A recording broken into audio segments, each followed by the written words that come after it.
Una configuración más que podemos ver dentro de la familia de las antenas dipolo es aquel dipolo cuya longitud total es la mitad de la longitud de onda. Vemos en esta figura representado el dipolo por dos barras azules, la cual representarán nuestra antena. A la entrada de esa antena tenemos la línea de transmisión que ayudará a conectarla el dipolo con la fuente oscilante de corriente, y dicha corriente representada por las líneas punteadas dará una distribución de la siguiente forma: distribución de corriente que depende de la magnitud y también de un coseno que dentro de él tiene la constante de fase beta. Colocamos z porque consideramos que nuestro dipolo descansa sobre dicho eje y que la corriente va a oscilar sobre él. Es de importancia poder calcular el potencial magnético vectorial para este tipo de configuraciones, pero antes recordar cómo era la expresión para el potencial para un dipolo hertziano o un dipolo elemental, en donde teníamos la permeabilidad absoluta, la magnitud de dicha corriente, un pequeño diferencial de dicho dipolo, y dividido sobre eso teníamos 4pi y la distancia r', que es esa distancia en donde está ubicado, desde donde está ubicado el dipolo hasta donde se quiere medir dicho potencial. Vamos a ver, para este dipolo la expresión sería la siguiente, en donde es similar debido a que mantiene la mayoría de los términos, con la diferencia que ahora tenemos lo que hemos mencionado antes como el fasor de la corriente total. Estamos considerando el pequeño diferencial de z también sustituido por el diferencial de línea, y agregado a eso tenemos una constante de atenuación exponencial que depende de la distancia también y de la constante beta. Llegando a este punto, nos vemos en la necesidad de deber de integrar a ambos lados de la expresión para poder encontrar el potencial magnético. Pero antes, debemos de pensar o meditar cuáles serán nuestros límites de integración. Pues bien, recordemos que nuestro dipolo tiene una medida de lambda medios, por lo que de manera conveniente nosotros vamos a considerar la mitad de nuestro dipolo como el origen. Si nosotros realizamos eso, en la parte superior vamos a tener pues la mitad de lambda medios, que sería lambda cuartos, y como nuestra referencia lo indica, en la parte inferior pues deberíamos de tener menos lambda cuartos. Son esos valores los que nos van a ayudar a poder evaluar esa integral a lo largo del diferencial de z. Aquí nosotros estamos considerando que la permeabilidad del medio es constante, es decir, que las propiedades del medio en ese punto pues no cambian. Igual la magnitud de esa corriente debería ser constante, como los números 4 y pi. La distancia que separa al dipolo del punto en el que estamos evaluando es constante. Si realizamos esa integral, vamos a obtener la siguiente expresión.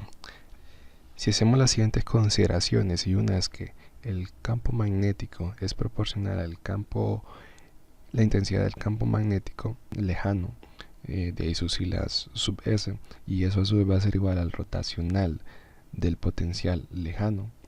Y además de eso, consideramos que el rotacional de la intensidad del campo magnético va a ser igual a una parte imaginaria de la frecuencia angular multiplicada por la permitividad absoluta, y eso por el campo eléctrico, recordando que todos estos son vectores.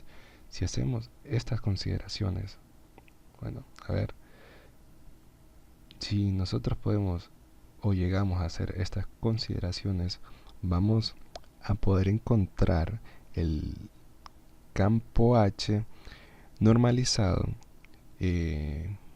para el ángulo θ, considerando el phi constante. Aquí aparece un término conocido como impedancia característica, que me ayuda a relacionar el campo E con el campo H, y dicha constante veremos que tiene o se puede determinar básicamente con la permeabilidad absoluta y la permitividad absoluta.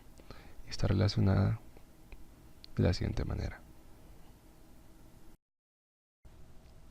Si nosotros consideramos la expresión para la potencia promedio, que por cierto esa potencia o esta expresión se obtiene si nosotros calculamos o encontramos la parte real del campo eléctrico lejano, producto cruz, del campo H lejano.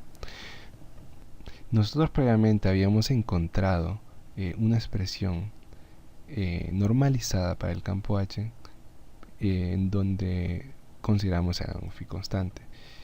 Si nosotros venimos y sustituimos esa expresión que previamente habíamos encontrado en esta de aquí, lo que vamos a obtener es eso. Recordemos que estamos considerando nada más la magnitud y siempre estamos encontrando una potencia de tipo radial.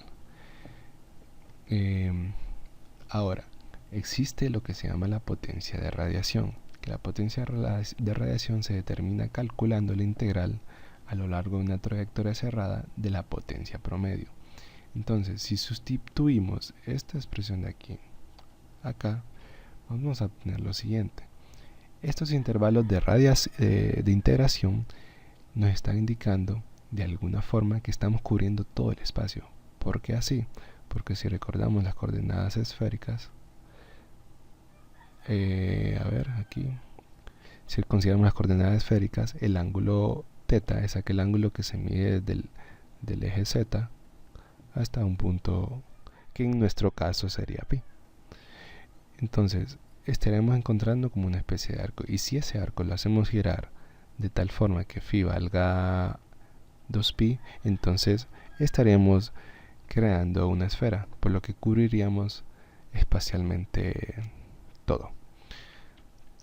Si nosotros desarrollamos este integral, que eso involucraría incluso varios cambios de variable y una expansión en serie de cosenos que se ve reflejado aquí en este término, si nosotros hacemos eso o simplemente lo insertamos en una calculadora, que el valor aproximadamente de esta sucesión es de 2.43, entonces ese 2.43 lo multiplicamos por 15, nos va a dar aproximadamente este valor de aquí, 36.5. Ahora bien, recordemos que la potencia de radiación es igual a 1/2 de la magnitud de la corriente al cuadrado multiplicada por la resistencia de radiación. Esta fórmula es cierta si la magnitud de I sub 0 es pico. Si es RMS, pues y en lugar de 1/2 sería 1. Si nosotros de aquí despejamos para la resistencia de radiación, obtenemos que la resistencia de radiación es igual a 2 veces la potencia de radiación dividido entre la corriente o la magnitud de la corriente al cuadrado. Bien, ¿por qué hice esto?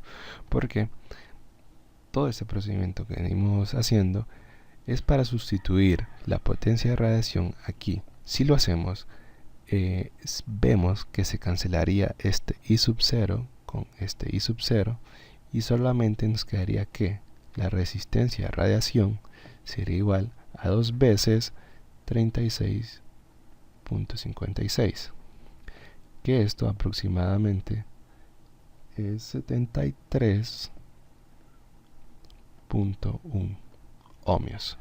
Aquí estamos encontrando la parte real de una impedancia, porque realmente recordemos que la impedancia tiene una parte real y una parte imaginaria. Sucede que la reactancia para este modelo, o el procedimiento para la deducción del valor de la reactancia para este modelo, es bastante complejo. Entonces solo basta con saber que ese valor, que sería reactancia de radiación, que es su otro nombre, también es reactancia de entrada de la antena, es igual a 42.5 ohmios. Bien, sucede que cuando la longitud del dipolo, como en nuestro caso es lambda medios, la reactancia de entrada o la reactancia de radiación, como lo queramos llamar, tiende a 0. Entonces el dipolo se dice que entra a un estado resonante. Por lo tanto, si consideramos esta componente aquí aproximadamente 0, nos queda que la impedancia de entrada de la antena es aproximadamente igual entonces a 73 ohmios. Curioso, porque resulta que la impedancia de las que se fabrican los coaxiales, o la mayoría de los coaxiales,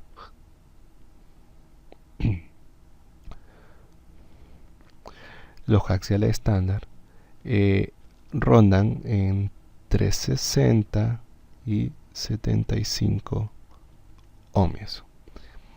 ¿Por qué así? Pues es debido a este valor que nosotros estamos considerando aquí.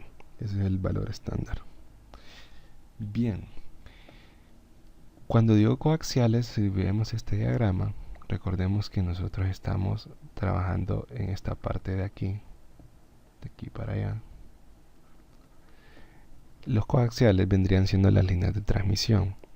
Que la línea de transmisión, como lo mencioné, es ese material o ese medio que ayuda a que las ondas electromagnéticas viajen desde el generador hasta las antenas para que luego la antena, como un transductor, convierta esa onda eléctrica en ondas electromagnéticas que van a ser disipadas pues en un medio circundante o en un dieléctrico, que en nuestro caso pues sería el aire.